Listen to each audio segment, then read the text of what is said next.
আসসালামু আলাইকুম। সবাইকে স্বাগত জানাচ্ছি আমার দেশ টপ নিউজে। সঙ্গে আছি তামান্না মিনহাজ। শুরুতেই শিরোনাম। শুধু পদ্মা ব্যারেজ নয়, তিস্তা প্রকল্প হাতে নেবে সরকার, বললেন প্রধানমন্ত্রী। হাম ও হামের উপসর্গে আরও 6 শিশুর মৃত্যু। বিদ্যুতের দাম 21% পর্যন্ত বাড়ানোর প্রস্তাব পিডিবির। ঈদের আগে রেমিটেন্সে সুবাতাস, 19 দিনেই এলো $248 কোটি।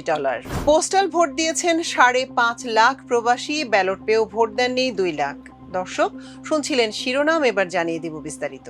শুধু পদ্মা ব্যারেজ নয়, তিস্তা ব্যারেজ প্রকল্প বর্তমান সরকার হাতে নেবে বলে অঙ্গীকার করেছেন প্রধানমন্ত্রী তারেক রহমান। বুধবার বিকেলে গাজীপুরে জাতীয় দুর্যোগ ব্যবস্থাপনা গবেষণা ও প্রশিক্ষণ ইনস্টিটিউট ভবনের ভিত্তি প্রস্তর স্থাপন উদ্বোধন শেষে সুধী সমাবেশে যোগ দিয়ে এই অঙ্গীকার করেন তিনি। প্রধানমন্ত্রী বলেন, পদ্মা ব্যারেজ প্রকল্প হাতে নিচ্ছে সরকার। শুষ্ক মৌসুমে কৃষি জমিতে পানি সরবরাহ স্বাভাবিক রাখতে এই পদ্মা ব্যারেজ করা হবে। অনেকে সস্তা জনপ্রিয়তার জন্য অনেক কথা বলতে পারেন, কিন্তু বর্তমান সরকার আবারও অঙ্গীকার করছে পদ্মা ব্যারেজ শুধু নয়, তিস্তা ব্যারেজ প্রকল্প হাতে নেবে সরকার। ভূগর্ভস্থ পানি ব্যবহার বিপজ্জনক উল্লেখ করে তিনি আরো বলেন, এর সঙ্গে দুর্যোগও জড়িত। ভূগর্ভস্থ পানি শূন্য হচ্ছে, মাটির নিচে পানি থাকছে না, কৃষক পানি পাচ্ছে না।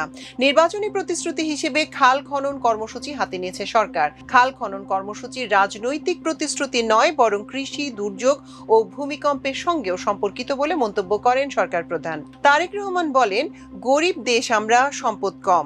সম্পদকে রক্ষা করতে পারলে উন্নত দেশে উন্নীত করতে পারবো। প্রকৃতিকে ঠিক রাখতে হবে, প্রকৃতিকে বিরক্ত না করার আহ্বান জানিয়ে প্রধানমন্ত্রী বলেন, দুর্যোগ মোকাবেলায় সম্পূর্ণভাবে করা যাবে না ঠিকই, কিন্তু দেশের মানুষ সচেতন না হলে প্রকৃতিকে বাঁচানো সম্ভব নয়।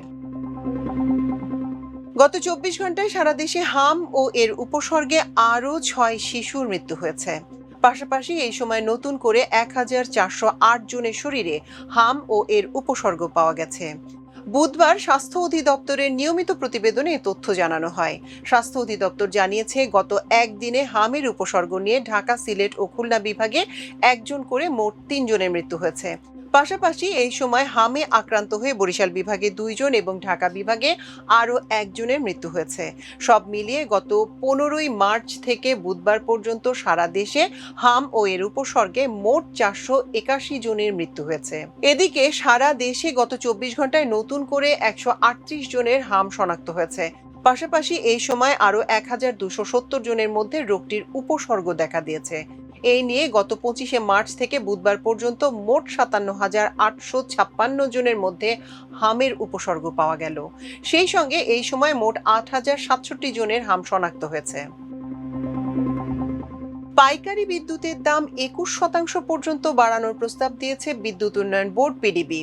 বুধবার সকালে রাজধানীর কেআইবি মিলনায়তনে আয়োজিত গণশুনানিতে পাইকারি বিদ্যুতের দাম ইউনিট প্রতি 1.5 টাকা বা 21% পর্যন্ত বাড়ানোর প্রস্তাব দেয় পিডিবি। শুনানিতে চলতি অর্থ বছরে 62,000 কোটি টাকা ও আগামী অর্থ বছরে 65,000 কোটি টাকার সম্ভাব্য ঘাটতির কথা তুলে সংস্থাটির প্রধান প্রকৌশলী মোহাম্মদ রেজাউল করিম বলেন, দাম না বাড়ালে মারাত্মক ঝুঁকিতে পড়বে বিদ্যুৎ খাত। তবে বিদ্যুতের দাম বাড়ানোর প্রক্রিয়ার তীব্র বিরোধিতা করেন রাজনীতিবিদ, ব্যবসায়ী প্রতিনিধি, ভোক্তা অধিকার সংগঠন ক্যাব সহ অংশীজনরা। তারা বলেন, লুটপাটের দায় চাপানো হচ্ছে গ্রাহকের কাঁধে, তাই উল্টো দাম কমাতে শুনানি করার দাবি তুলেন অংশীজনরা। শুনানিতে অংশীজনরা বলেন, নিত্যপণ্যের বাড়তি ব্যয়ের মধ্যে বিদ্যুতের দাম বাড়ার প্রভাব পড়বে বহুমুখী। উৎপাদন খাতে পিছিয়ে পড়বে উদ্যোক্তারা।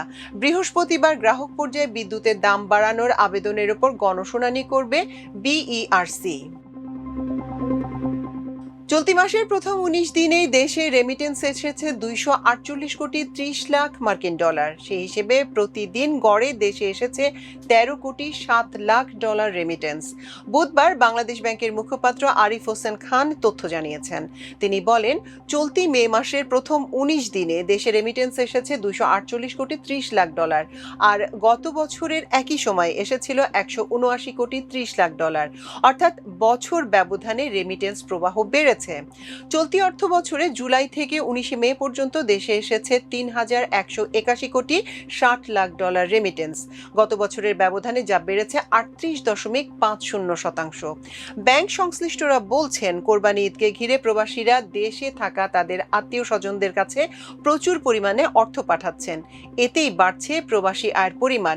এর আগে গত এপ্রিলে দেশে এসেছে ৩১২ কোটি ৭৩ লাখ মার্কিন ডলার, আর গত মার্চে এসেছিল ৩৭৫ কোটি ৫০ লাখ ৫০ হাজার মার্কিন ডলার রেমিটেন্স, যা দেশের ইতিহাসে যে কোনো এক মাসের মধ্যে সর্বোচ্চ। গত ফেব্রুয়ারি ও জানুয়ারি মাসে যথাক্রমে দেশে এসেছে ৩০২ কোটি ৭ লাখ ৬০ হাজার ও ৩১৭ কোটি ৯ লাখ ৪০ হাজার মার্কিন ডলার রেমিটেন্স। গত ডিসেম্বরে দেশে রেমিটেন্স এসেছিল ৩৩২ কোটি ৬৭ লাখ ডলার। নভেম্বরে এসেছিল ২৮৮ কোটি ৯৫ লাখ ২০ হাজার ডলার রেমিটেন্স। প্রবাসীদের দীর্ঘদিনের দাবি, অন্তর্বর্তী সরকারের প্রতিশ্রুতি ও রাজনৈতিক দলগুলোর দাবির পরিপ্রেক্ষিতে ত্রয়োদশ জাতীয় সংসদ নির্বাচনে প্রথমবারের মতো বিদেশে বসে আইটি সাপোর্টেড পোস্টাল ভোটের ব্যবস্থা করে নির্বাচন কমিশন। এ নিয়ে বিদেশে থাকা প্রবাসীদের মধ্যে উৎসবের আমেজ দেখা গিয়েছিল। তবে অনেক প্রচারণার পাশাপাশি উল্লেখযোগ্য চাহিদা থাকলেও নির্বাচনে তার প্রতিফলন সেভাবে ঘটেনি। ৭.৫ লাখের বেশি প্রবাসী ভোট দেওয়ার আবেদন করলেও শেষ পর্যন্ত সাড়া দেননি ২,২২,০০০-এর বেশি প্রবাসী। এতে রাষ্ট্রের লোকসান হয়েছে প্রায় ১৫ কোটি টাকার বেশি। ইসি কর্মকর্তারা জানিয়েছেন, ১২ ফেব্রুয়ারি অনুষ্ঠিত নির্বাচনের আগে ব্যাপক প্রচারণা হলে পোস্টাল ব্যালটে ভোট দেওয়ার জন্য প্রবাস থেকে ৭,৬৭,২৩৩ জন নিবন্ধন সম্পন্ন করেন। তাদের ভোট দিতে ডাকযোগে ব্যালট পাঠানো হয়েছিল। এর মধ্যে প্রবাস থেকে ভোট দিয়েছেন ৫,৪৪,৩৭২ জন।